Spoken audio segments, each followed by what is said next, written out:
or how small is your salary is. Okay, so it really depends on how you manage your finances. It depends on how prepared you are for uncertain events.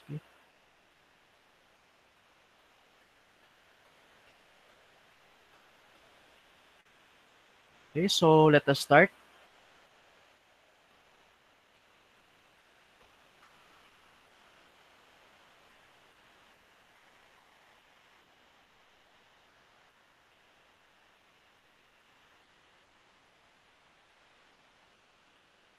So it's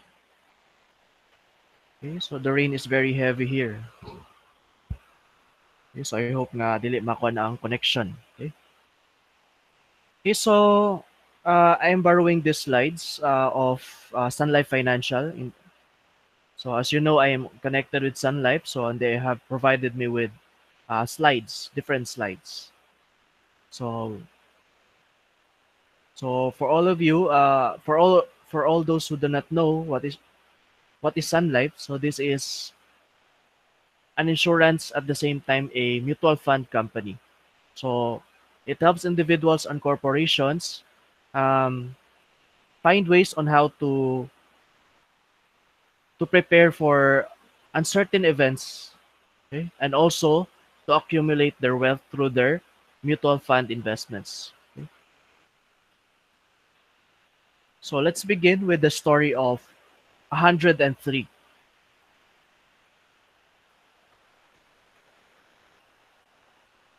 So according to the study, out of 100 Filipino children who enter elementary school, only 40 of them go to high school and 27 move on to college. And only 10 eventually graduate. So, uh, as we conduct our class today, okay, so be thankful that you are among those 27% who who proceed to college. Okay, and hopefully you will also be part of those 10% who will eventually graduate in college. Now, out of 100 Filipinos who age 65, okay, so 65 is the age of retirement or mandatory retirement for the Filipinos. Those who retire at 65, 45% or 45 are dependent on relatives. Okay, 30 are dependent on charity such as the Home for the Aged, and only two out of 100% are considered financially independent. Okay? So we say financially independent, they can provide for themselves. So even though they are not working anymore, they can still buy their needs, okay, and perhaps maintain their lifestyle. Out of 100 Filipinos who get sick, 95 sacrifice their savings. So that's the reality. So if we are not prepared, so 'di ba? The number one major event that can destroy your financial plans is sickness. Okay? So 95 sacrifice their savings, 53 will borrow money from family members, and only 19 are confident that they can pay for the treatment cost.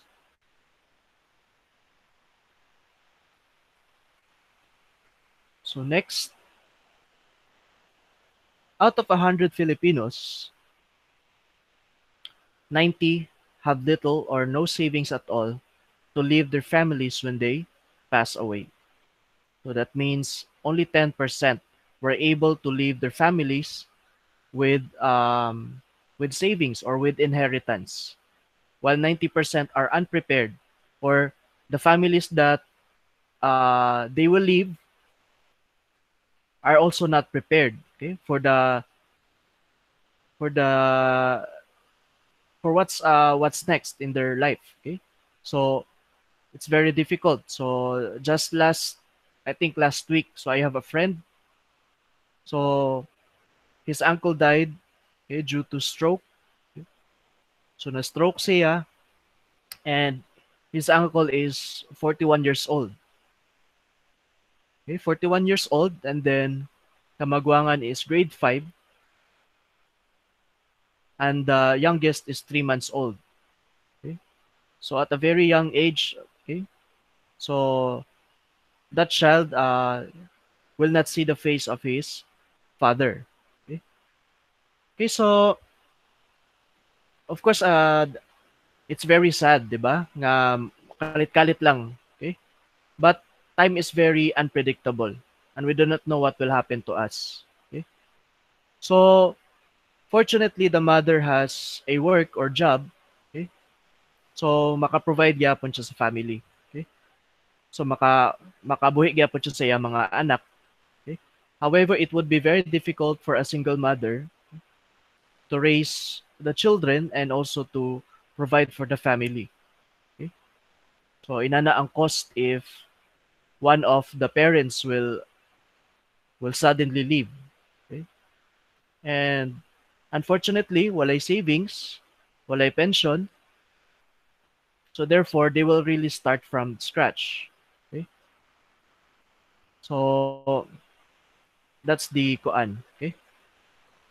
So no one wishes to die, but um, we don't also want to leave our families to be kuan. Okay?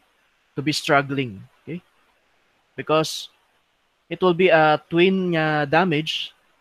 So nawala na ang padre di pamilya, wala pa gyud sila kumbaga starting from scratch pa gyud sila. Okay?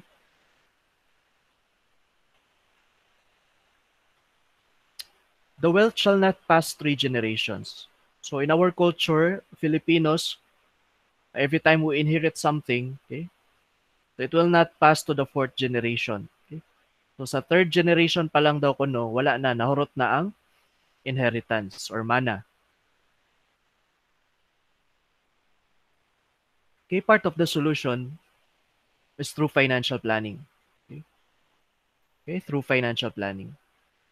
So we as accountants, we are also hired as not only accountants, some of us will be hired as financial managers, financial analysts, okay, become chief financial officer. So we are tasked to ensure that the company will be sustainable. Okay, so we should be able to pay our expenses. We should be able to have money for investments and making sure that we will not go bankrupt. Okay? So we are given that task. Okay, but the practice of managing the finances should start from yourself. Okay? So meaning, you should also know how to manage your own finances. Okay, kung ikaw pa lang, sige ka-bankrupt, sige ka-insolvent, what is your credibility para ma-manage nimo ang finances sa mga businesses or corporation? Okay? So points to ponder. So remember this. So I know it will be pila pa ka years before you uh, got a job, or if you already have a job, so these are things to remember. Okay? First, it is not the obligation of the employer to make its employees rich. Okay? So don't depend on your employer nga madato ka by always asking for a raise, okay, or salary raise. Okay? Remember, you are hired not because they want you to become rich, but they want you to help them achieve their vision and mission. Okay? And they also have budget, so limited pod sila. Okay? They cannot just arbitrarily increase the salary of their employees. So, kinsay na yung obligation, it is you. Okay? Ikaw ra gyud gihapon ang naay obligation to make yourself rich. At any income level, each one can become financially independent. Okay? So we have lots of excuses. We don't want to, we cannot save because our income is very low. Okay. But mind you, okay, um, we're given wisdom, given knowledge to kung gustohon gyud nato makaya, okay? If your aim is to really save, okay? It doesn't matter kung gamay pa na, maski tag piso, tag dos, tag 5. If you can save it consistently, okay? Later on it will have a very great impact, okay? So you will feel the impact of that in the future. So any income level, there are others gani nga they're already earning 6 digits, okay? However, they could still not save. Okay? So it doesn't really dili gina siya sa sweldo magbase. It's really on your discipline. Okay? So your ability to save has nothing to do with the size of the income. It has nothing to do with your discipline to save. Okay? If constantly nakay ginatabi or nakay save, you will really be amazed nga kaya man din mo mag-save og inana kadako nga amount.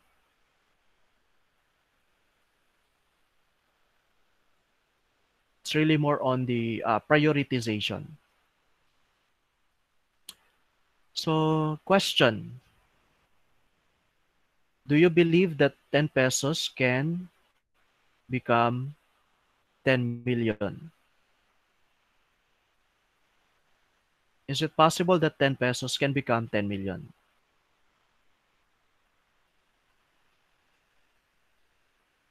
Okay, so based on our last topic, time value of money, this is possible, diba? As long as there are three elements, okay? The rate or the rate of return or interest, the number of years, okay? And also the amount that you are going to add or to invest. So, secrets to financial greatness. So when you say financial independence, it is simply having the means to maintain the lifestyle you choose without having to actively work. Okay. So at the first stage of our career, so we're always work for the money. Okay. So we work for us to get our salaries and to pay our bills. Okay. But all of us should aim to become financially independent. So it means that even without working, okay, even without working, you can still pay your bills and maintain your lifestyle. Okay? That is what we call financial independence. And this can only be attained through savings and investments. Okay? Through savings and investment ay maka ang means or a tool to achieve this independence. It is a state of economic well-being where your personal investments or savings are generating investment which is sufficient to cover your expenses and also the type of lifestyle you want. Okay? Whether it be simple or you want a uh, or lavish lifestyle. Okay? So meaning there are two types of income. Okay? Okay? The income that you work for is called active income, while passive income is the income that the money generates. Okay? So ang money is working for you.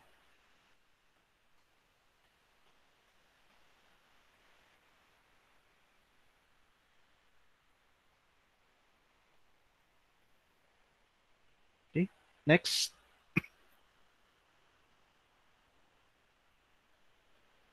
So there are three stages in one's financial life. So the first stage is called the man at work.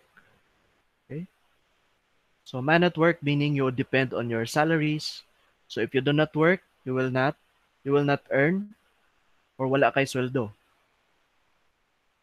The next stage in one's financial life is a combination of man and money at work.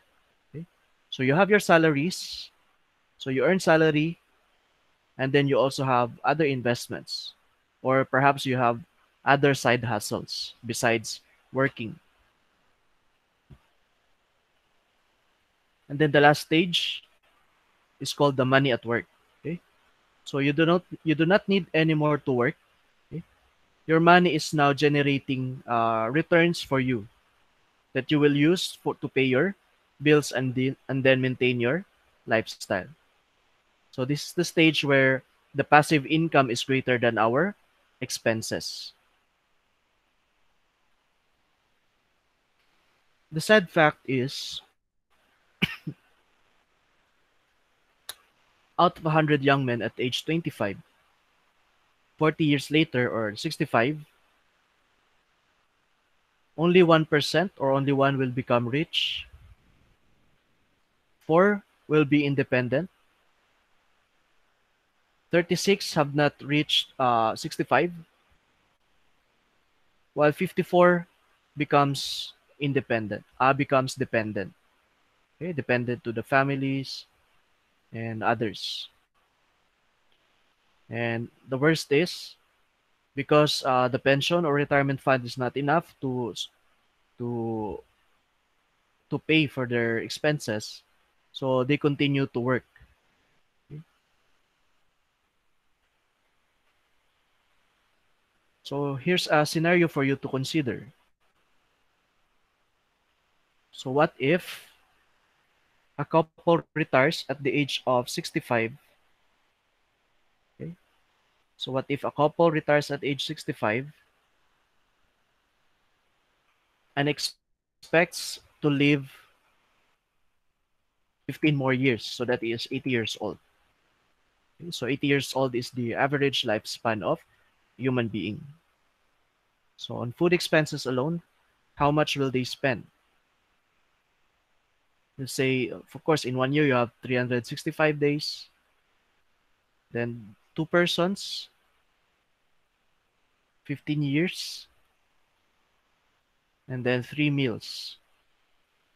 Okay? So breakfast, lunch, and dinner. So way labot ang mga snacks. So a total of 32,850 meals. Okay, let's assume that you can still buy a meal for 50 pesos. Okay, so 50 pesos. So that means that they have to retire with at least 1,642,500. Okay, so kung kuan ta, magtrabaho ta, una-unaon nato kung pila atong gusto madawat niya retirement fund. Okay, so if you think 1,642,500 is enough, then so be it. Okay? But if you want to enjoy uh, to enjoy to enjoy more, to enjoy your life more, okay? Of course, dili enough ang 1,642,500. Remember, you have to pay, for example, pamiliti, okay? You have to pay mga groceries like mga sabon, okay? And perhaps at this age, you will buy medicines, okay? So therefore, 1,642,500 is not anymore enough. Okay? So you should strive for a higher amount. Okay? So that's one tip. So when you start working, there should already be an exit plan. Okay? So this will guide you nga kanus amo dapat mag-retire, dili depende na sa edad, but depende pod sa amount. Okay? Because others can reach 65 without having this much, and still they will continue to work. Okay? You can even retire at 40 or 50 if you have already reached your goal, your retirement plan goal.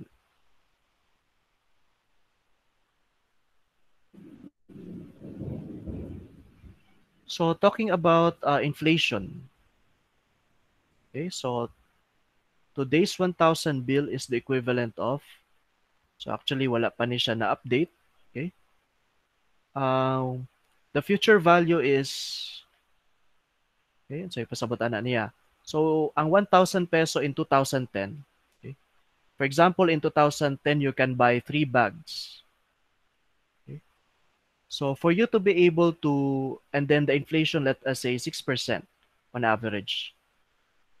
However, this is not anymore realistic because there was one time raman ni siya nga event. Okay? There was a case nga ni saka pag-ayo ang inflation and it reached 6%. But on average, the Philippines only have an inflation of mga 2 to 4%. Okay? 2 to 4%. But in financial planning, we assume the worst. Okay? So let us say, kinaitabo naman ng 6%. That's why we use the 6% niya inflation. So yun sa ni pagkuha ning 1,060, so we use the future value. Katong simple nga, katong lump sum nga formula. Okay? And then the next 2012, ang pasabot lang ani niya is that, for example, in 2010, you were able to buy 3 bags. Okay? Okay? Three nga mahalon nga bags, for example. So, dili mahalon. Simple ra nga bag. Okay? You need, in 2017, para ka makapalit og tulo gyapon ka bag, you need at least 1,546.58. Okay? Mo na pasabot sa inflation. Okay? If you if you don't have 1,546 in 2017 and you still assume nga 1,000 ra gyud yapon, your 1,000 in 2017 can no longer buy 3 bags. Okay? It can no longer buy 3 bags because of the inflation, the average inflation per year. So magkasaka ang value sa imo 1,000, equivalent sa 1,000.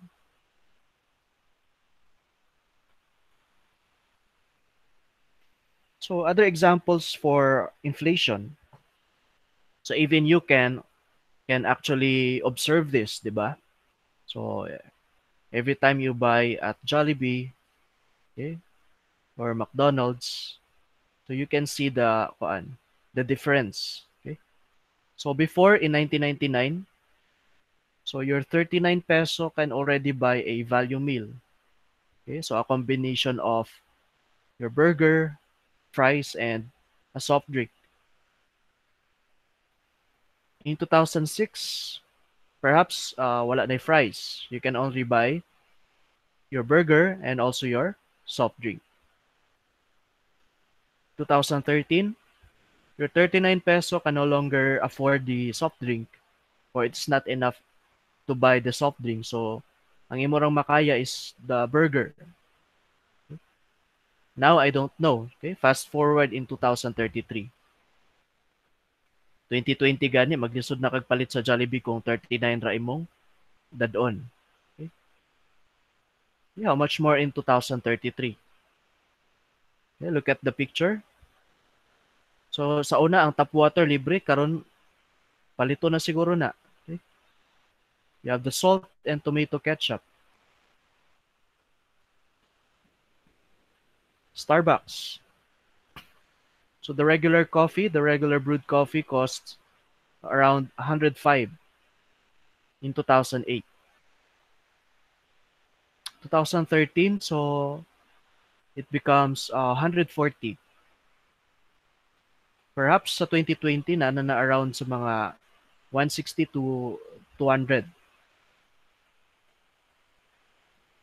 So those are the impact, okay? Inana kadako ang impact sa inflation. Okay?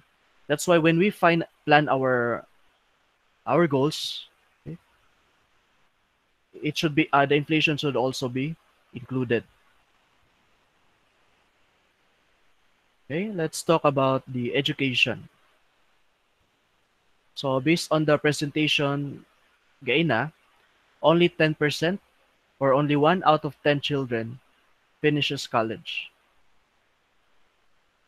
1 in every 4 youth is out of school due to the high cost of education.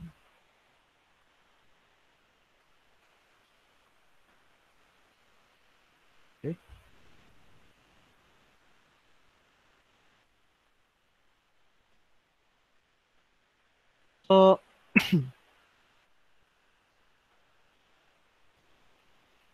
So, So education can is another plan, okay? Especially sa parents nga side, isa ni sa pinakadako nila nga magasto.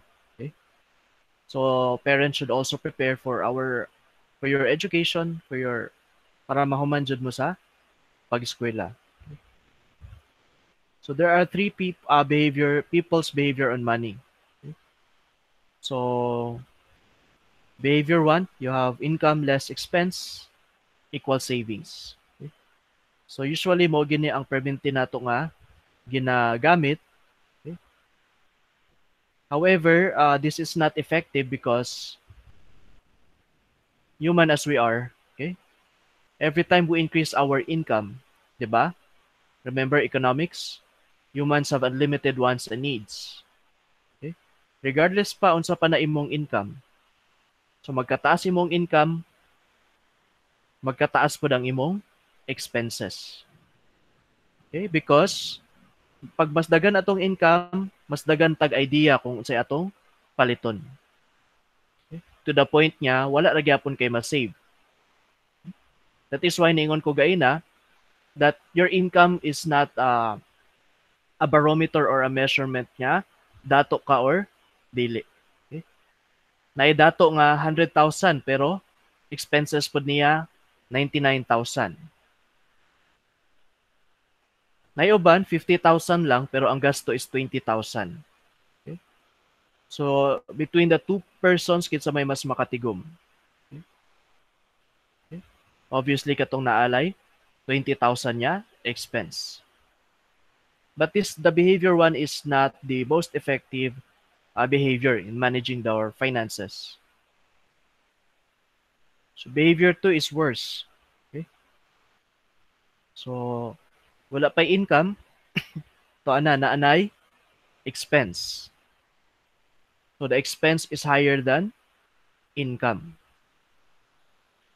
So the reason why it happened, it's because nangutang na. Okay? Nanay giutang. Okay? Okay? There's no problem with borrowing money as long as gigamit siya for emergency or needs or for business or investment, wala na siya problem. But if you are borrowing money to pay your luxury goods, okay, mo na siya gina-discourage nato. Okay? Kay if time comes nga you will really need money, tapos nakautang na ka, okay, so you are lessening the chances nga makapangita kag paagi. Behavior 3 is the suggested behavior. Sa behavior 3, maka-ensure yun ka nga naa kay matigom. Okay? So you are actually hacking our nature, di ba?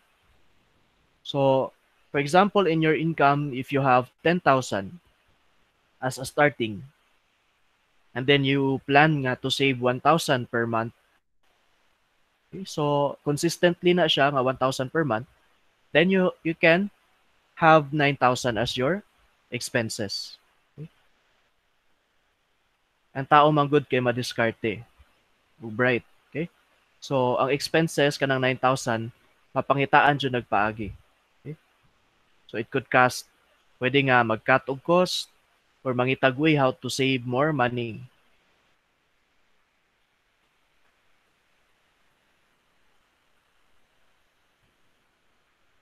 So, there are 3 reasons why people are poor.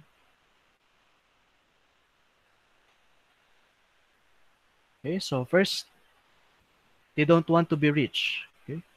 Kumbaga, ang ilang goals in life is di ra gitaman. Okay?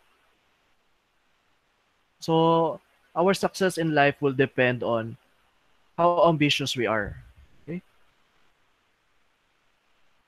It depende na siya kung unsa kataas atong pangandoy or unsa ka gamay. Okay?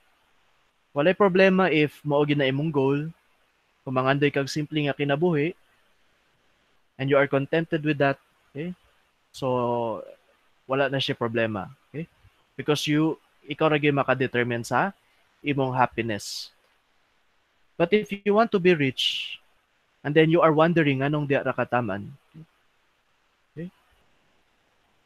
there must be something wrong with the mindset. Okay? Or perhaps we are limited by the society. Okay? So perhaps gina-discourage mo to dream more. Kaya tungod kay siguro kay ambisyoso, ambisyosa. So actually there's nothing wrong with being an ambitious person. As long as you are doing everything to get your goals, you're doing everything to achieve your goals in a right way. Second, they are financially ignorant. Okay? So they have little knowledge about how to manage their finances. So perhaps they don't know where to invest, where can we find legit investments. That is why a lot of us are victims of scams or schemes, illegal investment schemes. So only financial education can help us not fall victims of those scams. Third, they don't ride the vehicles to wealth. Okay?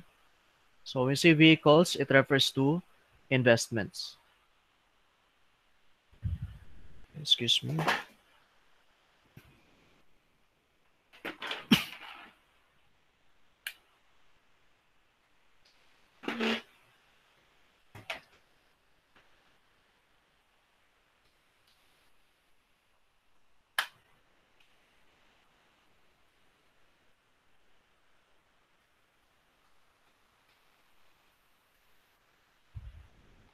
Okay, so we already know the vehicles to wealth, diba? So as we have discussed already the different money and capital markets. Okay? You might also want to invest in real estates or perhaps to have a business on your own. Okay? So those are vehicles to wealth. Of course, dili lang to siya limited sa financial markets and real estates and businesses. Okay? There are there are other ways to earn more. Okay? So the secret, the poor and the middle class work for the money. Okay? So poor and middle class work for the money, while the rich have money work for them. Okay? So if you want to become rich, we have to find ways how to make our money work for us, and not the other way around. Okay?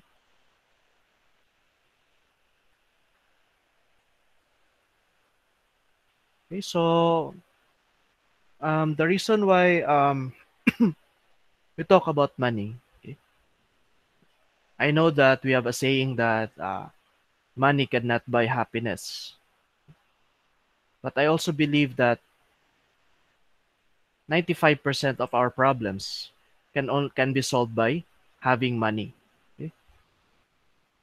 So whether we like it or not, so we need to have money to solve or to do our obligations. Okay?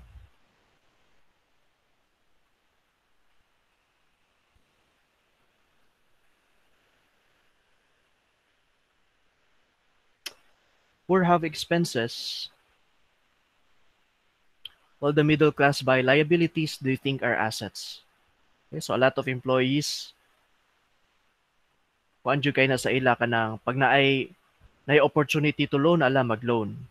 Even if the purpose is really not that urgent or we can consider dili siya emergency. Okay? And they think that having credit cards is a cool thing that they keep on swiping to the point nga wa na nila na control. Okay? So that is why they end up dako og utang. Okay? So a credit card, 2% usually I think 2% a month ang interest ana. So imagine in a year you need to pay 24% of the interest.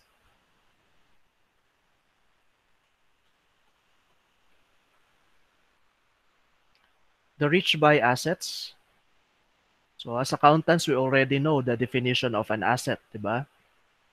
So these are resources controlled by the entity and it arises from past transactions or events such as selling, okay, or sales transaction and The last component para makompleto ang definition sa asset is that it should generate more resources for the business or for the entity. Okay?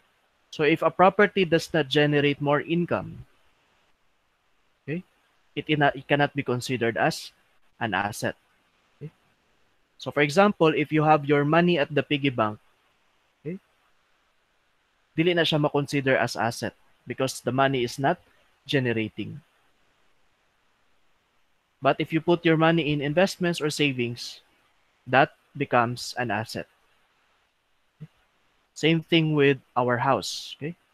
So if our house was built for personal, that cannot be considered an asset. But if you make if you make houses para parentahan, okay, thereby generating rental income, that becomes an asset.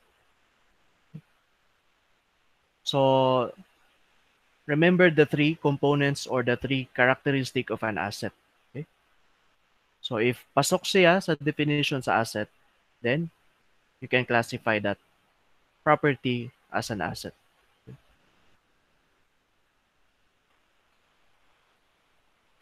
So financial statement. Okay? So dili lang businesses ang dapat himuan og financial statement. So we already have the knowledge in basic accounting. So why not use our knowledge in managing our finances? So a lot of us, especially accountants, mayo kami mag financial statements for their companies para ma-improve daw ang performance sa company or sa business or to manage the finances of their businesses. However, we can also use this knowledge to manage our own finances, our own finances. Okay? We can prepare income statement to see where our kung unsay components ato expense o asa gikan ang ato ang income so that we can budget our money. The sad thing is, kasagaran sa mga workers or employees, tama ra sila sa income statement.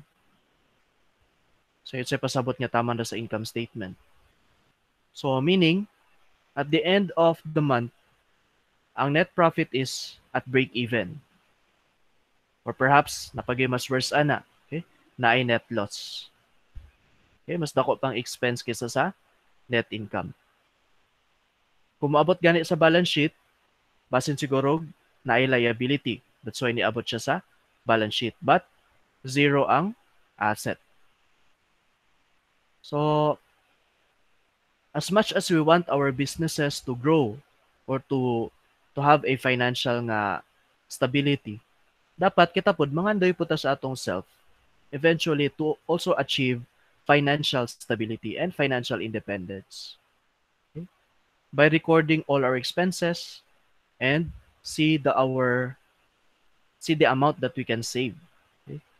And also if we can uh, use our savings to buy assets. So cash flow pattern of an asset. So income, the income is used to buy assets. So the assets will generate more income. Cash flow pattern of a liability. So you borrow money to pay expenses and then that's it. The cash flow pattern of a poor man. So pag ma-receive na ang paycheck, automatic by it is used to pay tax, food, clothes, and rent. Okay? So in this case, the income and the expense is equal. So in that case, kung permanently zero ang imong profit, you can really not buy assets. And you will continue with that situation. Okay? Mobita ng dagay trabahante, magsigig reklamo. For many years na sila nagtrabaho, pero wag yapoy kausaban sa ilang kinabuhi. Okay? Regardless ni saka na ilang income, pero maura gyud gyapon ilang status.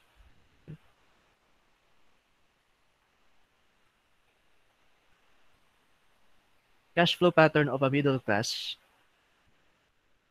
or receive paycheck, pay your loans, your credit cards, and mortgages. The rest of your money will then be paid to tax, food, rent, clothes, and other expenses.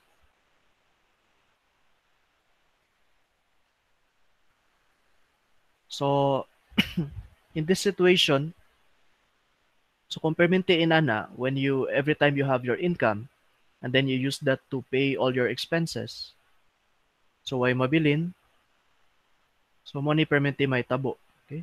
So you are trapped in a continuous rat race. Okay? So see the man in the picture. So we get up to go to work, we pay bills, we work, and then again we pay bills. Every time we increase our money, it means more spending. So lives are run forever by two emotions, the fear and the greed. So fear of being without money activates us to work hard. So once we get the paycheck, so greed or desire starts us thinking about all the wonderful things the money can buy. Okay? Natural gina sa tao. Okay? Because again, we have unlimited wants and needs.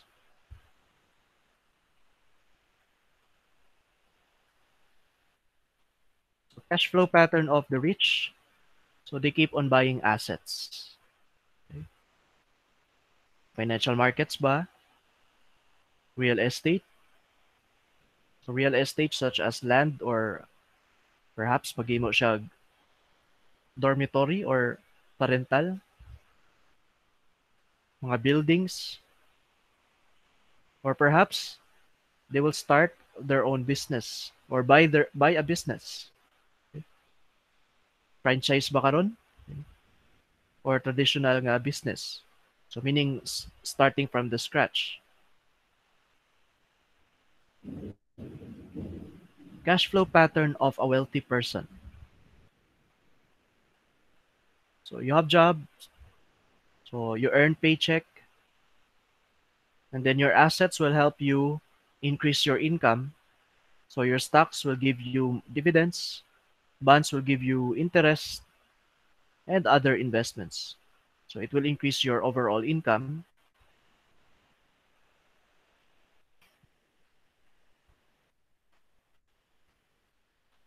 Okay, so the cycle goes on. Ang income gamiton to buy assets. So you increase your income, you increase your assets. For your expenses and liabilities, gina-decrease. Okay? So that's how you manage finances. So find ways how to increase your income so that you will be able to pay your expenses and buy more assets. Find ways how to cut your expenses and also reduce your liability.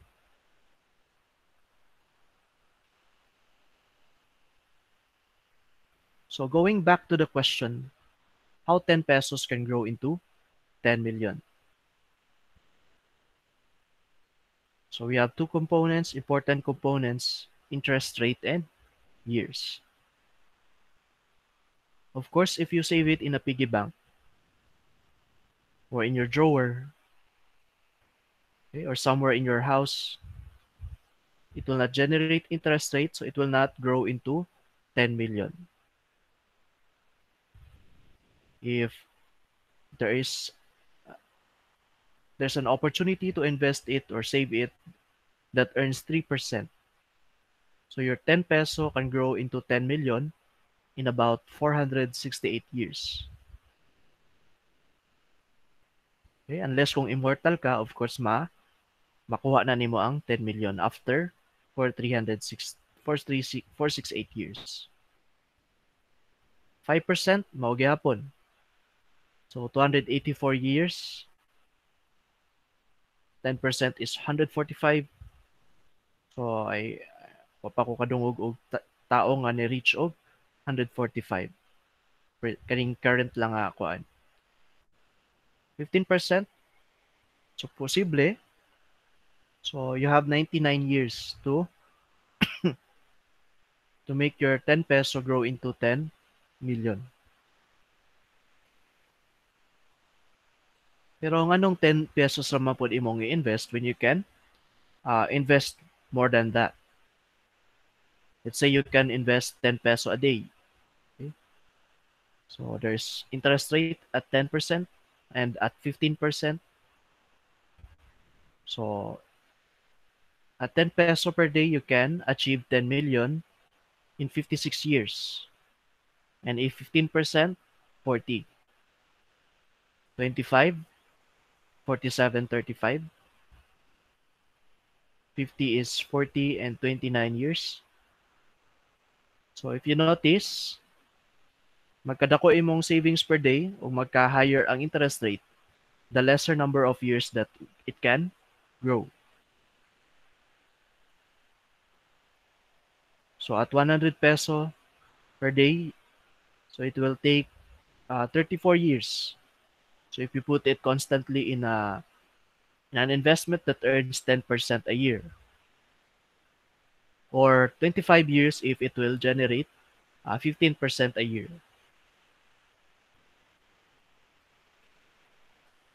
The value of starting early.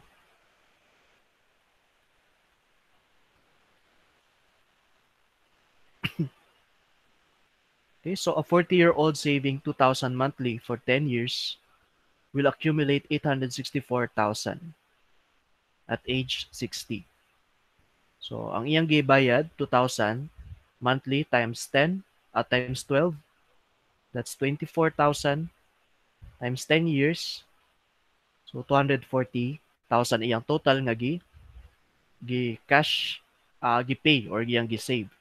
Pero if gibutang na niya sa investment, it will generate 864. So dako gyapon na iyang return.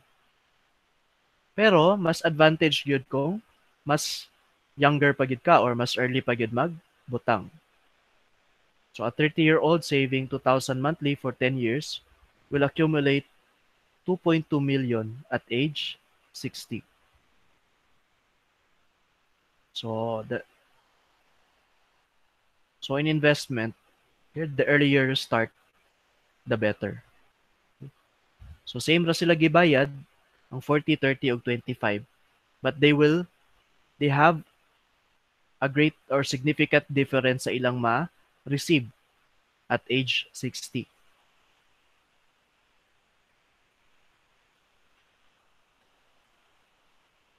Okay, so lessons learned. As to time, save as early as you can. Money, save as much and as regular as you can. An interest rate, find better than inflation interest rate. So dapat, of course, ang imong gi-invest is higher than our inflation. Otherwise, kaunon ra sa inflation ang imo na generate nga interest. Okay, let's say the interest is 4%. Okay? Tapos nag-invest ka sa 3%. So kaunon ra sa inflation ang na-generate nga interest.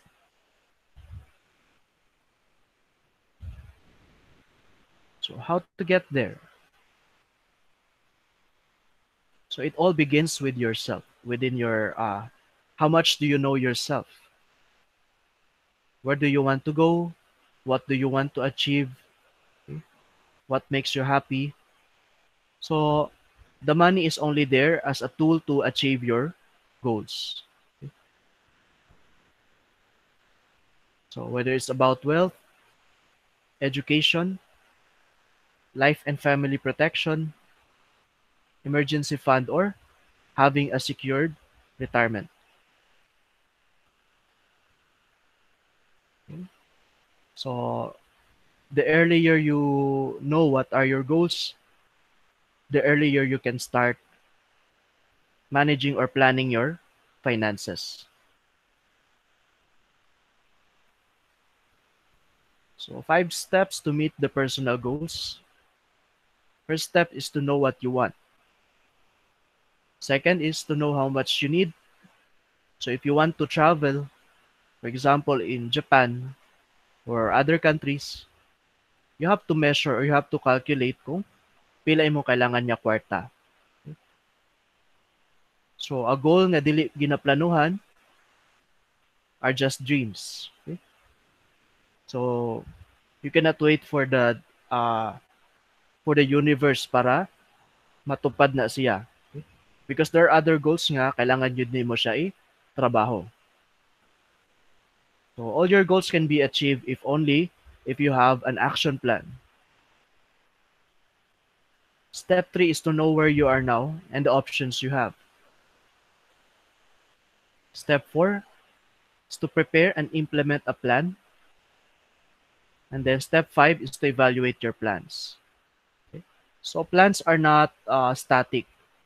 So every now and then mag-utro-utro imong mga plano sa kinabuhi. Okay? So every now and then you have to evaluate your plans and see kung asa diri ang nahuman na or unsa na po yung mga bag-o nimo nga plans, okay? And which plan can no longer proceed or dili na nimo gusto. So planning is a constant niya activity.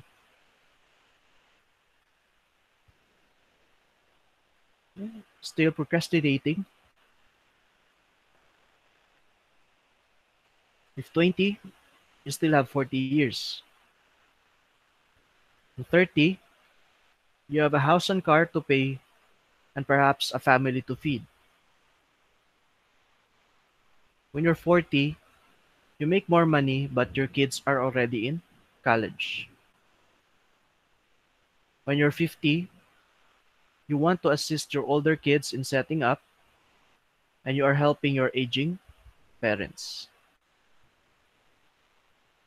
And then, without knowing, you hit 65 and you wished you started 40 years ago. There's never an ideal time for retirement planning, much more to secure your protection, and while you can always find a reason to put it off, don't. So, the ability to create wealth.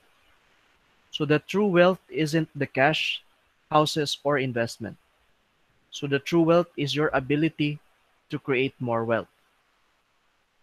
So, that's the reason why you need to protect your dreams and also you need to protect yourself.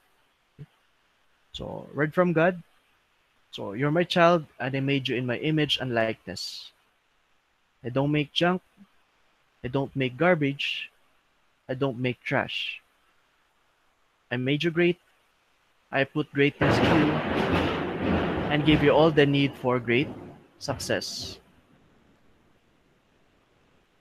Okay, so the point is, if we are born poor, we can blame it to our parents. Okay? But 30 years after or 40 years after, and we are still poor, then perhaps there's something wrong. Okay? We are made to be rich. Okay? Okay? So we're done with the presentation. Let me know if you have questions.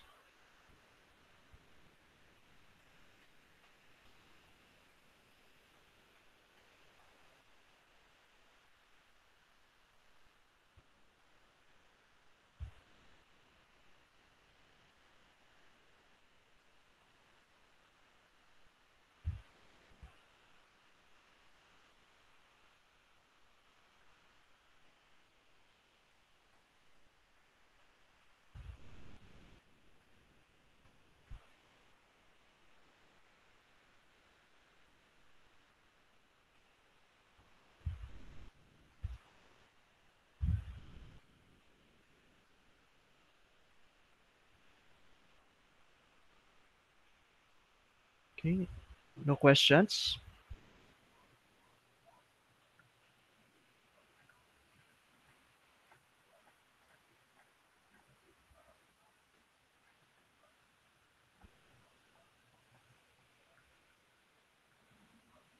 Okay, so before we go, so I want to know if you have some realizations after the presentation.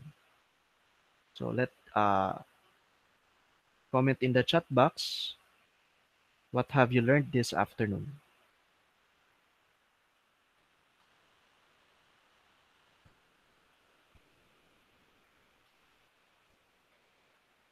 Okay, invest na daw. Okay.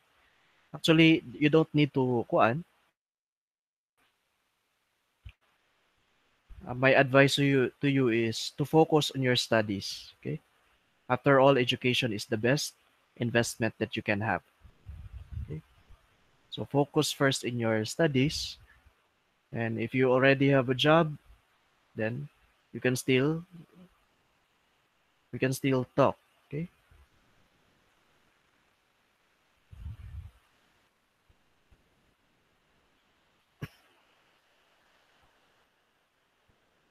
Yes, Joanna, na kay question.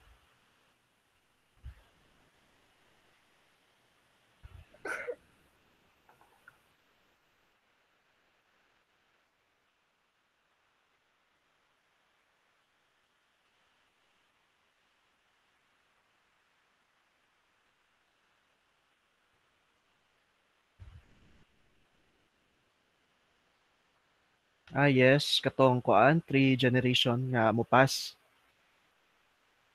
Okay, so ngano daw ko nung three generations lang taman. Okay? Probably because ang ato mga kalululuhan, okay, um, when they inherit their properties to our parents, so the inheritance is not invested more or wala na siya gidungagan or wala na siya pag-grow. Okay? That is why ang mabili na lang sa apo is dili na inana ka or enough na lang pud para sa apo. Okay? So kumbaga wala ni grow ang mga inheritance, wala na pangitaag paagi.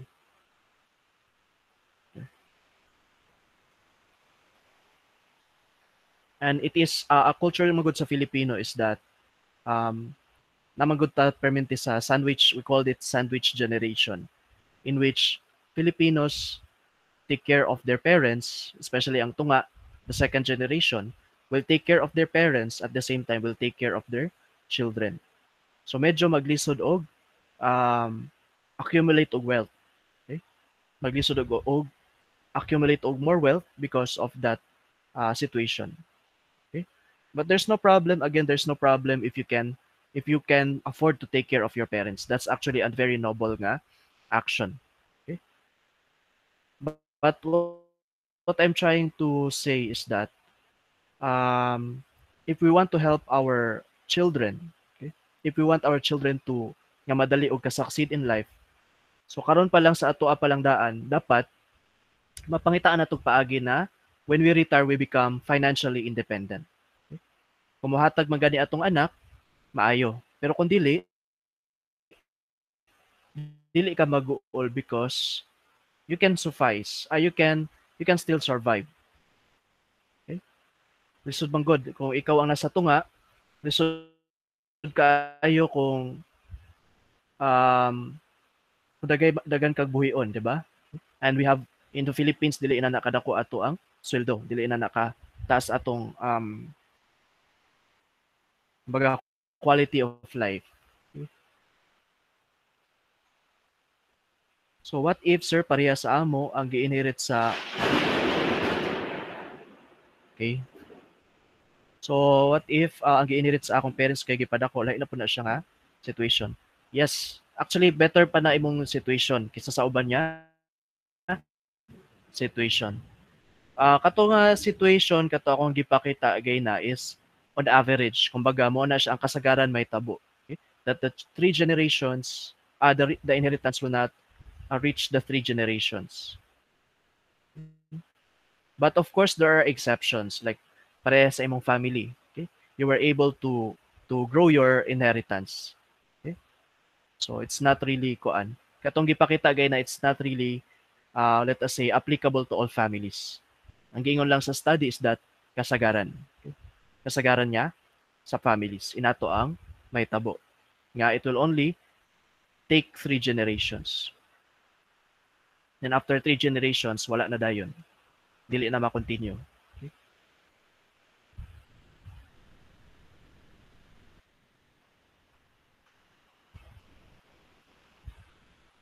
Okay? So parehas po sa, for example, sa among family, so even though na ay kayutaan, pero wala po siya naatiman kay, kumbaga, gisanla ra pod. Okay? Because of mga sudden nga mga events such as nagkasakit. Okay? So kailangan makagyuta or kailangan makagkwarta. So most likely may tabo is masangla ang yuta so that or ibaligya ang yuta para naay pangbayad sa ospital. And then mora po to ang property so wala na gyud.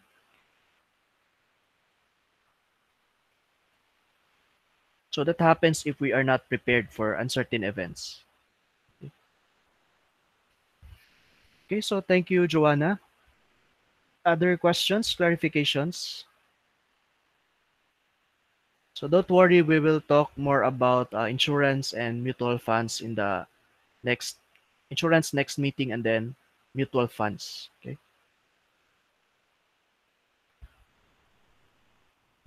So I guess